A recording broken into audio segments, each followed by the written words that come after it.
together that may not be your best work. And like it or not, it is going to reflect on your overall application. Like I said, we get about 5,000 international applications per year from first year students, and we read every single one of their essays.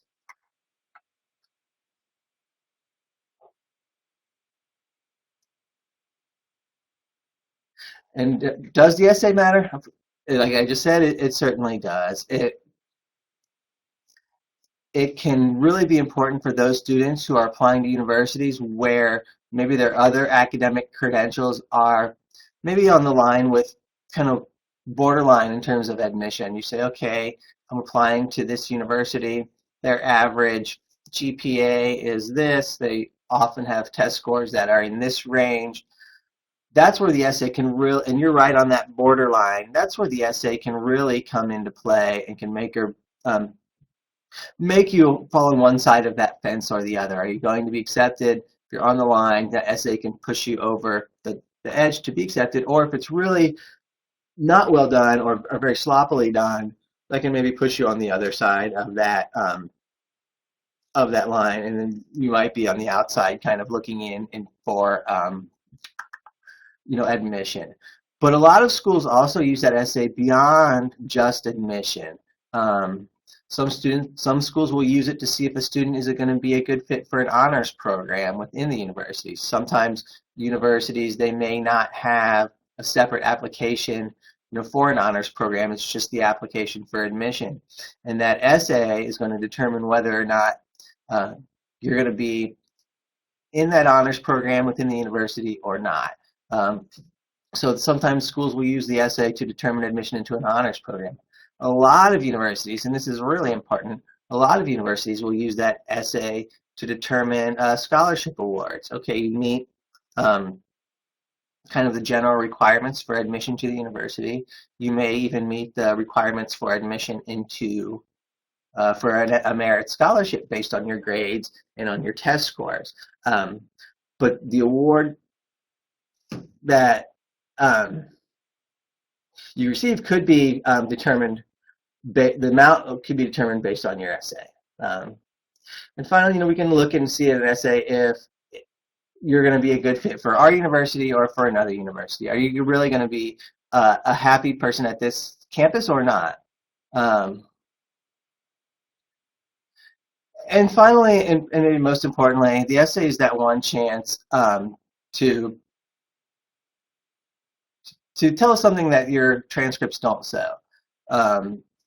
It can be really helpful if you have certain circumstances in your life or in your academic career that maybe can need a little further explanation. Maybe you had a year where you didn't do great in school, but there were reasons for that.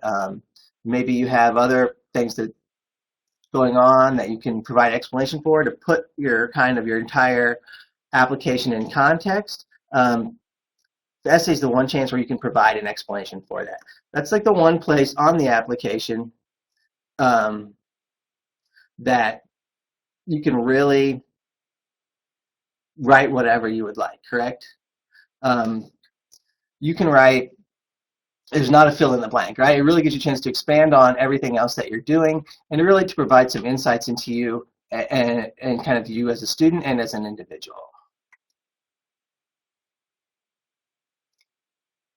And this is what the types of things that we look for when we are talking to students about essays. What do you do to successfully start your essay? What I tell students to do is maybe make a list of what makes them unique. What are your unique characteristics about you? What experiences you have in life that are unique? Or do you have special talents that make you unique that would separate you from the thousands of other students that are applying for a university spot? And the essay is a chance to tell about that. You can overcome, have you overcome any challenges? Like I was saying, is there something that could use further explanation regarding your academic career or otherwise? And you had to overcome a challenge to get where you are today. Essay is a great place to talk about that. What are your goals? What are you hoping to accomplish? Why do you want to come to a specific university, and how is that going to help you reach your goals. If you want to, start a business when you finish university, if you want to work, in a um, certain career, how does this university fit with that? And what are your goals? And it gives us a chance to assess your fit, right, for the university as well. If your career goals are to do something that our university is not maybe a very doesn't have a program in, we could maybe you're not a great fit for the university, but if we do have a great program in that area and it lines up with your career goals, maybe that um, would be a good fit then. And like I mentioned, these other two, the discrepancies on the academic record, that's, really, like I said, gives you a chance to explain those sorts of things. Were there issues, maybe one year where you kind of underperformed based on your standards that you have for yourself? Why did that happen? And then just in general, what makes you a good applicant or just a good candidate for admission to the institution? Things I look for, there's other ways to go about this, right? Different styles. Some use it as kind of a way to tell a story. Like if you're telling about a past life experience that shaped who you are, that's more of a storytelling. The other maybe if you're trying to explain a discrepancy in your academic record, that's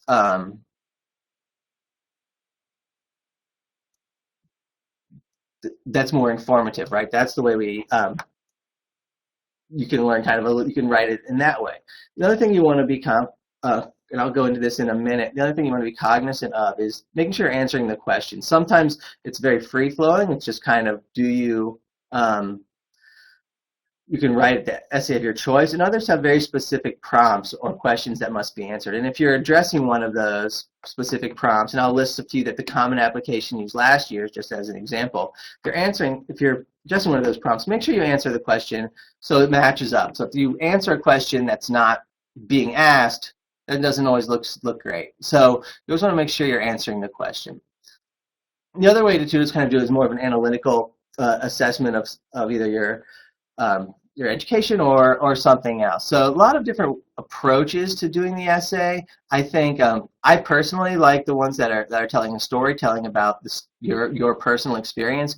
Do it in a way that's both you can keep it entertaining and interesting, and as well as informative. That's the best of both worlds there. Uh, and like I just said, really the first thing is you want to do is read the prompt. Do you have a specific question that you're supposed to address? If so, you want to make sure you want to make sure that you're addressing that specific prompt. You want to make sure you're answering the question that's being asked and not just writing something irrelevant to the question. And the prompts themselves can really reveal a lot about what the school is looking for. They may ask for things that write an essay about what makes you unique. So they're looking for someone who's bringing maybe different or unique perspectives. Another one would be asking about maybe an activity that you're involved in and what that means to you. They're looking for folks who are maybe more that want to become involved in campus life and what part of campus life they want to become involved in. Some of them are really looking, I think, regardless of what you write about, some of them are really going to be looking for your ability to write well. So that's going to be important. They want to see, no matter what the prompt is, it has to be kind of well written. It has to be well written, and it has to be organized and make sense. If you can do it in a creative way, I think that's usually looked on highly, especially with universities that are maybe looking for students who are creative. And I think you'll see that a lot more than universities that are looking to use the essay to see maybe how smart you are, I guess you could say. They're going to know that based on your examination results and your transcripts and things like that. So the essay is really a chance to get away from that and to show maybe your more creative side and just ability to write well and write well in English. And if you can do that, regardless of the topic, it's really going to set you apart from a lot of the other applicants.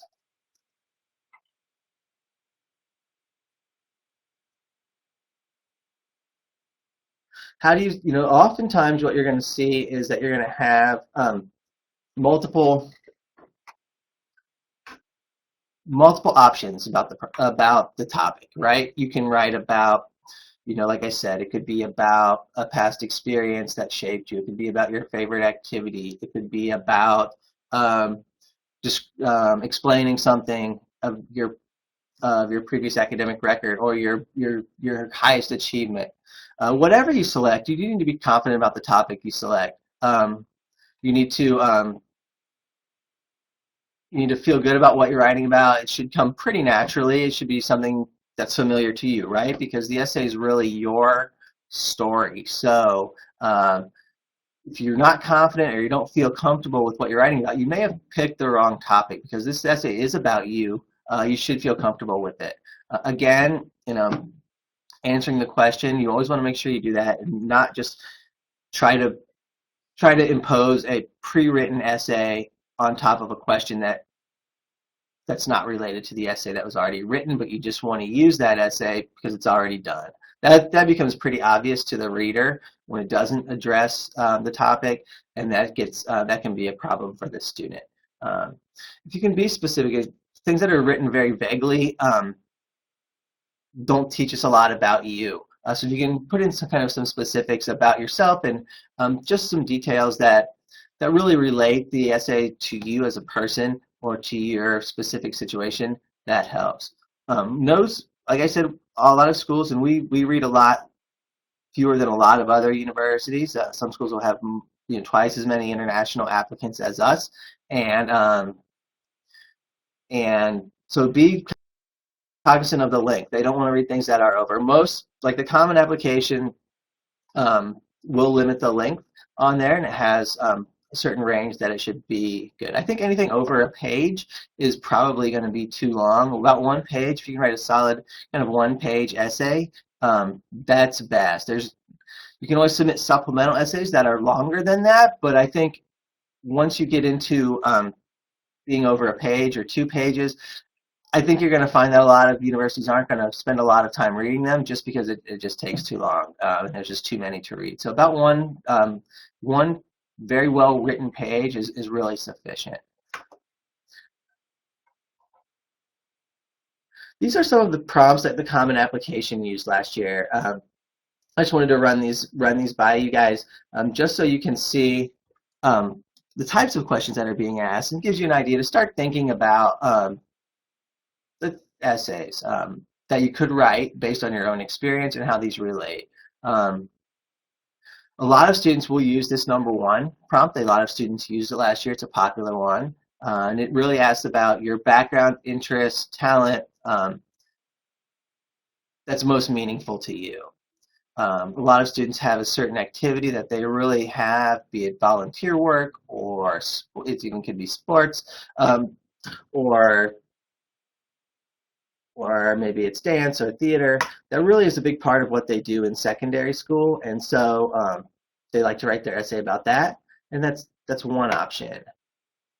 Another Common Application prompt we used last year, and we see this a lot, and these can be done well, and I've seen these done pretty poorly too, is writing about a failure that you have had and what you learned from it. A lot of students will write about grades on this one. Oh, I didn't pass the class, but I studied harder and did better.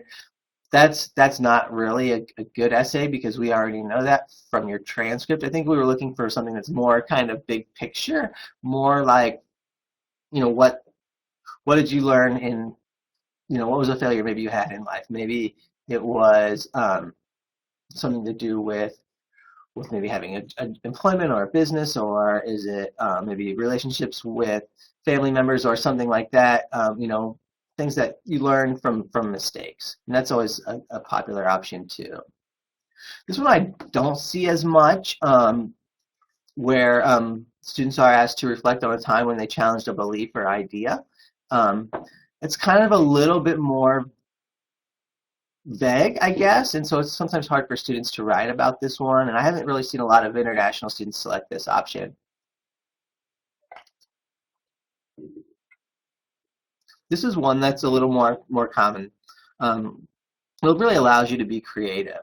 So you can describe a problem you've solved or like to solve, or an ethical dilemma of personal importance, and how that affects you. So it's really a good chance to kind of get a little more theoretical, but also apply it to your own personal situation, and it can tell a lot about you um, as an individual and what the types of things that you find important. And for those schools that are using essay for good fit or for admission to honors programs and things like that, that can really be helpful. And this is one that we see as well, kind of coming of age, where students can write about maybe something that happened to them, where maybe they had to take more responsibility in their community or in their family based on events, something that really affected them, and really had them kind of grow up and made them a little bit who they are today, and influence their outlook. Now, the great thing about the Common Application is that you can complete it once and submit it to multiple schools, and that's great. But sometimes that can be a problem with the essay. You want to maybe go back in and edit essays for different schools. You'd be really amazed at how many times we read essays where they've written it for another school, but they've copied and pasted it for our institution, and it will still have the other school's name on it. And that's that's a very kind of careless mistake, and that's an easy one to fix, but it's amazing how often that happens, and it really doesn't look great on the student, upon the student. It's really kind of a careless mistake that could really easily prevent it. So, we definitely want to be proofreading everything that you write, and tailor it, if you can, to the specific institution, or just leave institutional names out of it if possible. The last thing you want to do, like I said, is kind of read an essay, and then at the end, the student says, and that's why I really want to attend, and then it lists the name of another school instead of our school. It's like, well, if we're looking for scholarship awardees or things like that, that's going to probably not count greatly in your favor. Like I said previously, word limit, page limit, pay attention to those, because anything that goes over tends to not get the same level of review. Like I said, I think a page is a good guide. If you can add specifics that are about you, so it's not just vague, so it can be specifically about you, so we can learn a little bit more about you as an individual. That's really the most important part on here. And of course, we don't want you to make things up either. Even if it makes for a better story, stick to the truth. Some other things to avoid. Like I said, kind of the best thing to do is maybe write lists of things about yourself. Activities, events that have affected you, things you might want to write about it, and it's that's step one.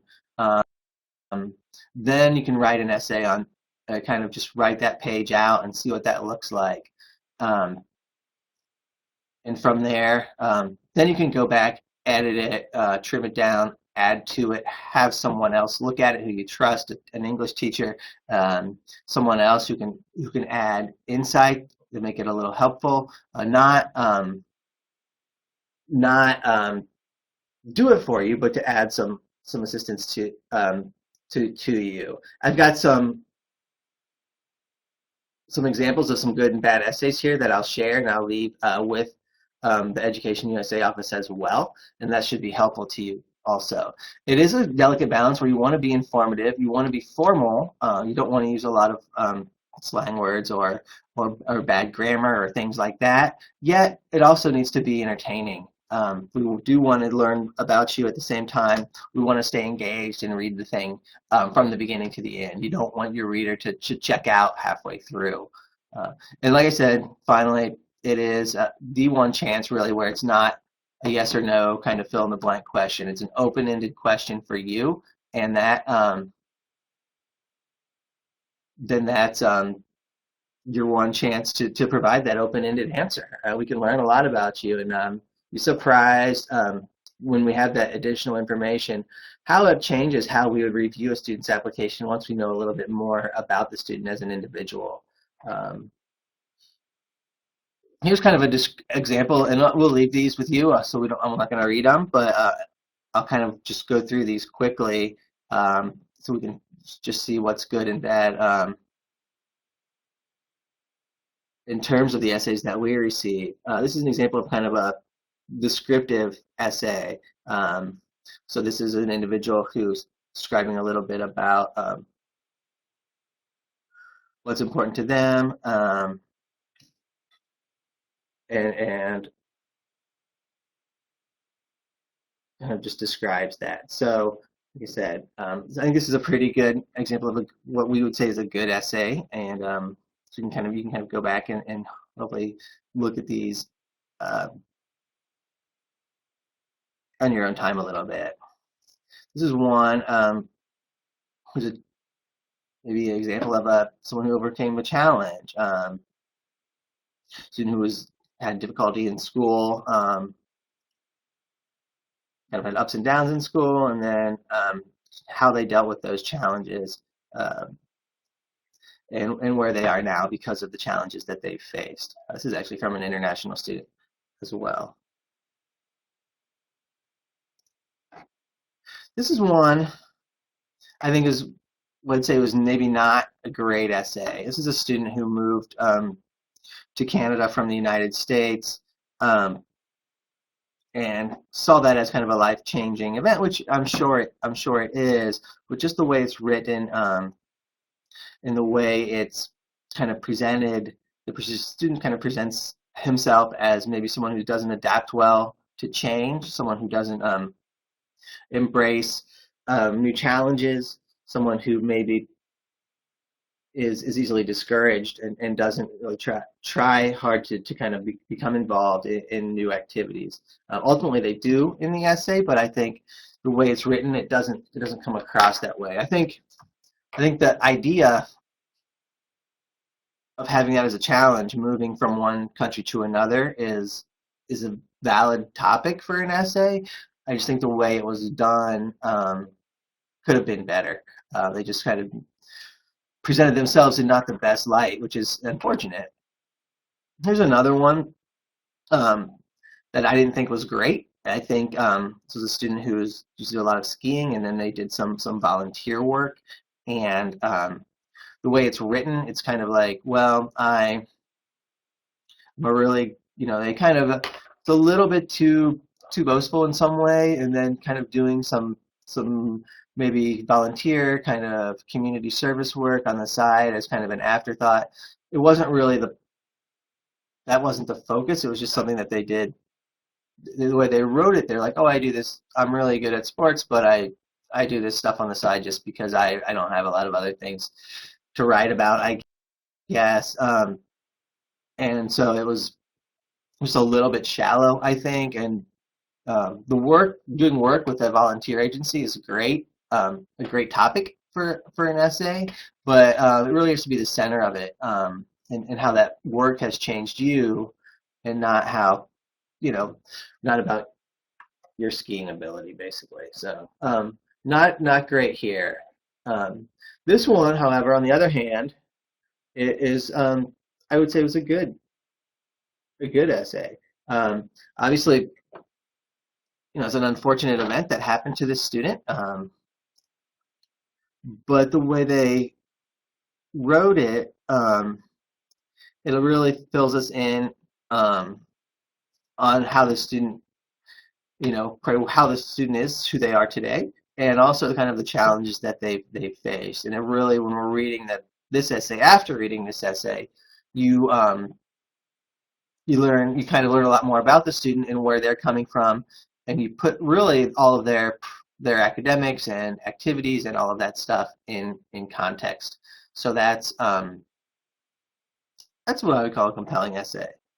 This is another one, again, kind of an unfortunate event, but it does, it's well written, and it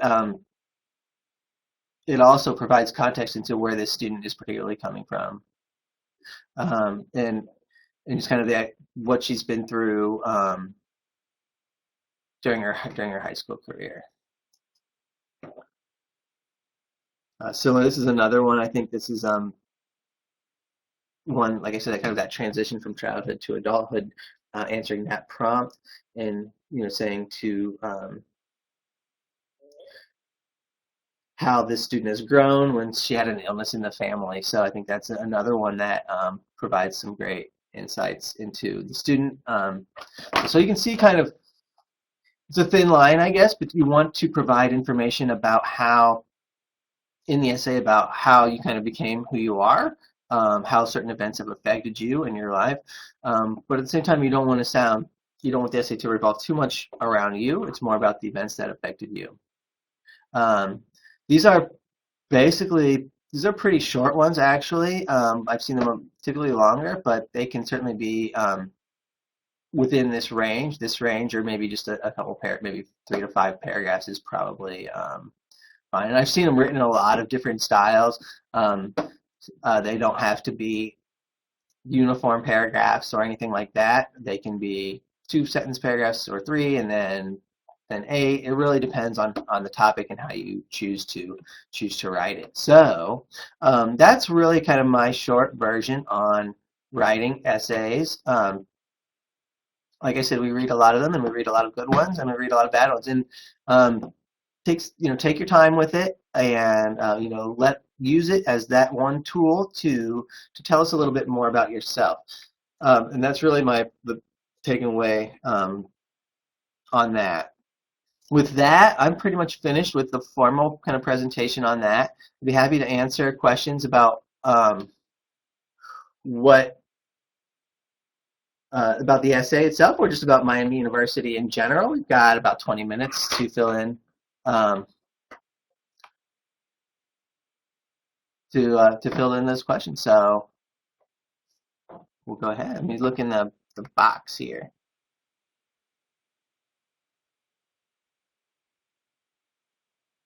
Questions. One question: do you have to be careful about generic terms or be specific about why we are writing? I would say you do need to be careful about generic terms. You want to be as specific as possible to relate to SATU. We don't want it to be just a general essay that you would write for school about,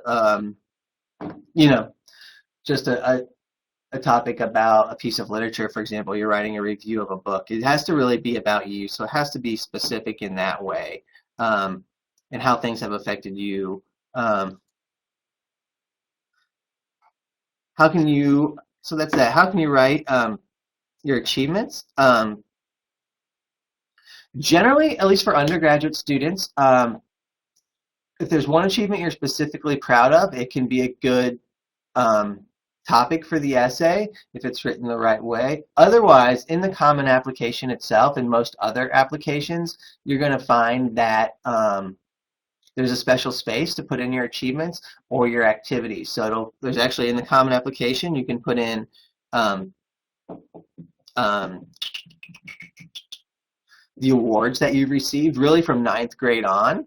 And then you can also put in your activities and how involved you are. Are you president of student council, things like that. So there's really other places in the application for awards and activities. Yeah, I do think in terms of proofreading the essay, you do want to, what I would recommend is have multiple people proofread it, right? You want to probably write the essay first and then proofread it yourself, just to make sure the content is where you want it to be. And also, of course, you're always looking for misspelled words and things like that. Then after you do your initial proofreading and editing, I would definitely encourage you to have one or more people look at it. I think teachers are great. Teachers or counselors are a great source for that. And they can give you more information on things like structure and phrasing, and make sure your sentences make sense and that they're complete sentences and things like that. So I would definitely have another person besides you do that proofreading as a final check. What else do we have? Hey, Aaron, do you want to briefly talk about the programs you guys are offering? Sure. And kind of like what the application process is like? Sure. Gotcha. Like I mentioned at the beginning, Miami has about 100 different bachelor's degree programs. Those are our 4-year bachelor's programs that students can take right after high school graduation. Probably our highest ranked programs are those in our School of Business. That's really a big draw for our international students, particularly. Other popular options include the biosciences, architecture, um, social sciences like psychology and political science are large majors here as well. We're seeing um, in our engineering division, our two biggest majors are bioengineering and mechanical engineering. Those are probably our largest two majors in engineering. We're also seeing growth in things like sports management, which is a newer program here at the university. So in terms of application for bachelor's degree programs, regardless of um, which program, you do the same application, right? You can do complete the common application for admission. You submit that online. Um, with that, then you'd send your high school records. Really, we're looking at academic records from grade 9 to the present, whether or not you're in the kind of the local system doing secondary certificate and higher secondary, or you're doing something like O levels and A levels. Either one, whatever it is, starting with grade 9 up to the present. So it's usually 9, 10, and 11 because students are applying in grade 12. We require one, in addition to the transcripts, we require one recommendation letter as well. We do require for international students proof of English proficiency. This is often done by TOEFL or IELTS, but students from Pakistan who've taken O levels and gotten or IGCSE English and gotten a grade of C or better on that, they're exempted from the TOEFL. We don't require the SAT or ACT for our international undergraduate students, but we do recommend it. It's really helpful for scholarship purposes. Plus, students who get a 550 or higher on the new English section of the new SAT are exempted from the TOEFL requirement.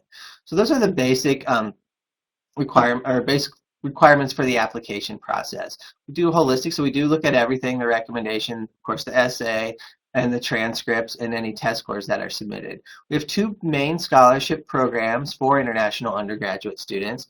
First is our International Education Scholarship program, and that does not require the SAT, and those scholarships could be anywhere from $2,000 a year up to about $16,000 a year. And then we have another program that's open for both our U.S. and our international students. It's a merit scholarship program, and that does require the SAT.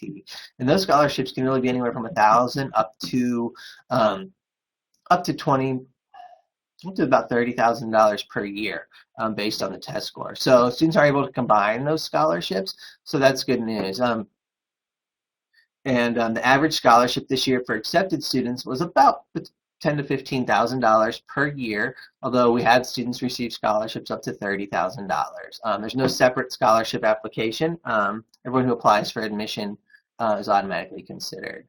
For now, going a little bit for graduate studies, we do have about 50 master's programs and about 12 PhD programs. The most popular graduate programs are at the master's level are things like mathematics and statistics, physics, master's degree in architecture. So, and then a PhD, it tends to be more like the chemistry, biosciences, things like that are where we see most of our graduate students, international graduate students. There's a lot, about 85% of our international graduate students are here on scholarship, so a lot of funding for international graduate students, including kind of unique for Miami is that a lot of assistantships and graduate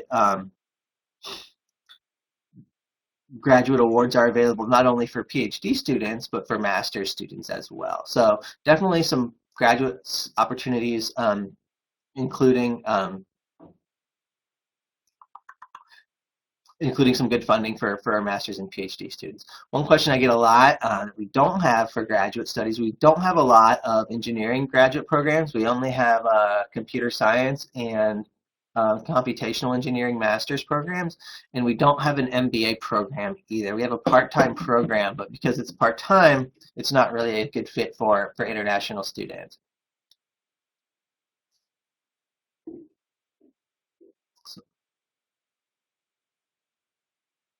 In terms of average test scores for admission, I don't work in the graduate school, so I don't know what the GRE test scores would be required. I know most programs require the GRE, but not all of them. So unfortunately, I don't know. That would be something you could ask the graduate school. We're happy to provide that contact information for you on that. In terms of bachelor's degree programs in engineering, we have most of what you would expect. Like I said earlier, the bioengineering and mechanical engineering would be the two biggest. We also have electrical, manufacturing engineering, engineering management, computer engineering, software engineering for bachelor's. We don't have civil or industrial engineering for bachelor's degree programs.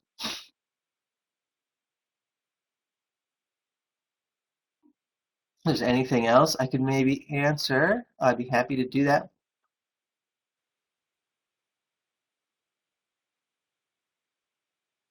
Hey, Aaron, is it possible for you to talk about how the graduate statement of purpose is different from undergrad? Yeah, that is generally for students who are applying to graduate school. They don't really they have an essay, but they don't call it the essay, right? It's called the statement of purpose, and that's really going to be a little more focused. It's not really kind of this open-ended question that we see for students who are applying for bachelor's degree studies, right? It's not like where you can talk a little bit about kind of your past experience and events in your life or things like that. The statement of purpose should be much more um, maybe focused on your specific goals and with that particular program. And really, what the statement of purpose I think should address is why you have an interest in a particular graduate program or field, like why you have an interest in computer science, and then kind of go into why the program at a specific university matches your interest. So it does take a little more research on your end. It would be things like you need to kind of look into, and most of this stuff can be found online, look into what kind of research the department's doing, even what kind of research specific professors are doing, and how that matches your interests and how you can maybe contribute to that research. So it has to be a little more focused. At the graduate level, it's a little bit of a different type of admission. There's a limited number of spots, and there's always more qualified, academically qualified candidates than there are available spots. So you really have to focus on how you're a good fit, either research or otherwise, with a particular department, and even going as far as identifying individual faculty members or professors whose research matches your interest and who you could work with.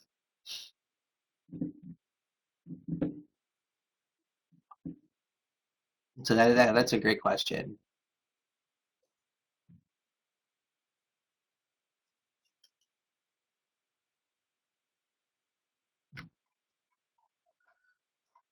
There's anything robotics. At Miami University, we don't have a bachelor's program or master's program specifically in robotics engineering. Both our electrical and mechanical engineering degree programs are going to be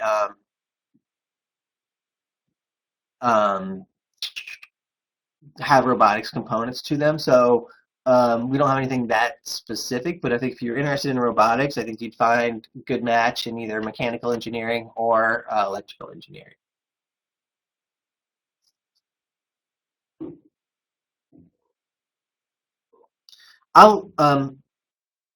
The Education USA office has the presentation, so I don't know if they'll be able to make it available for anyone who wants to look at it a little more closely, particularly the good essays and maybe the not so good essays. Certainly welcome to have those for you guys and even to share them around. I'd be certainly fine with that. Yes, exactly. We actually are recording this webinar as well, so you guys should be able to view this later when it gets posted on our YouTube page. as well as you Awesome. can view it through the New Row platform. It will probably be available tomorrow sometime. You can view it by clicking on the shared files. Otherwise, I believe I can also email you guys the sample copies of the essays that we have shared. Yeah, I think any of those ways would be great.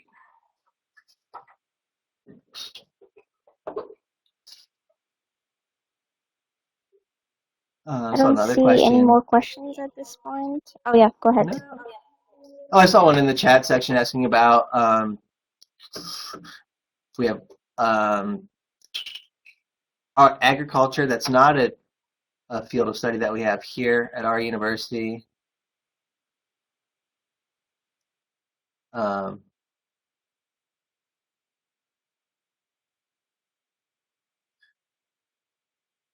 what other questions are in the chat section, real quick?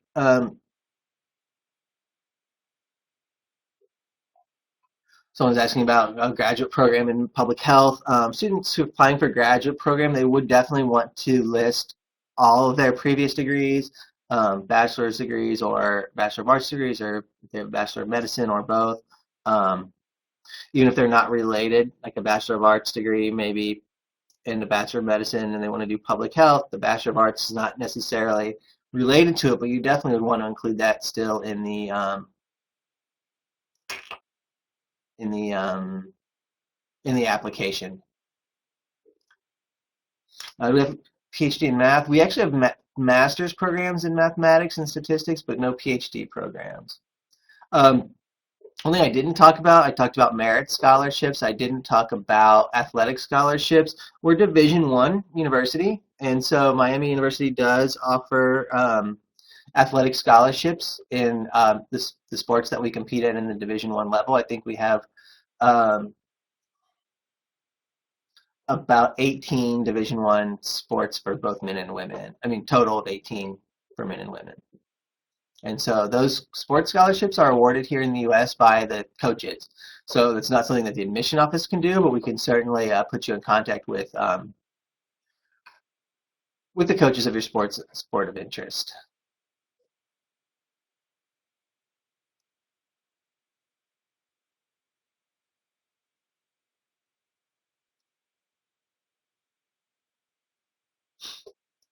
We do have masters in computer science.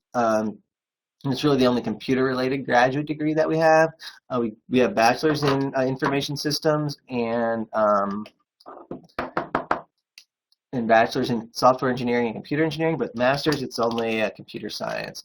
To get into the graduate school, it's going to vary. The minimum graduate school GPA requirement is going to be the equivalent of a US GPA, I believe, of 2.7. That's the minimum for consideration.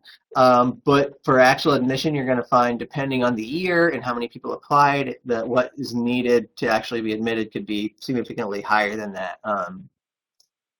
Well, the graduate school requires a 2.7 GPA. If you're applying to the master's or PhD program in chemistry where there's 100 international applications for maybe 7 or 8 spots, you're going to find that even though that minimum is very reachable, that in actuality, to be admitted, you're going to need a significantly stronger GPA than that.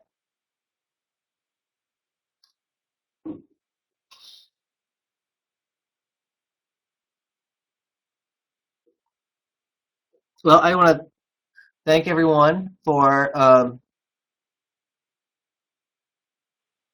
listening today. I hope you learned something about the application and about our university, Miami University. I enjoyed talking to you, and I hope that if you have any questions, you can look us up and ask us directly. We're always happy to send more information out about our institution to anyone who's interested. Well, thank you so much, Erin, for your time and for doing this webinar. And Thanks. thank you everyone else for joining us today. Great. And as I've mentioned before, a recording of this webinar will be available later. I'll post a link to the YouTube page, as well as if you visit the New Row link again tomorrow and go on to the shared files. You should be able to view a recording of this webinar. Thanks again for joining us, and talk to you later. Bye. Great. Thank you so much.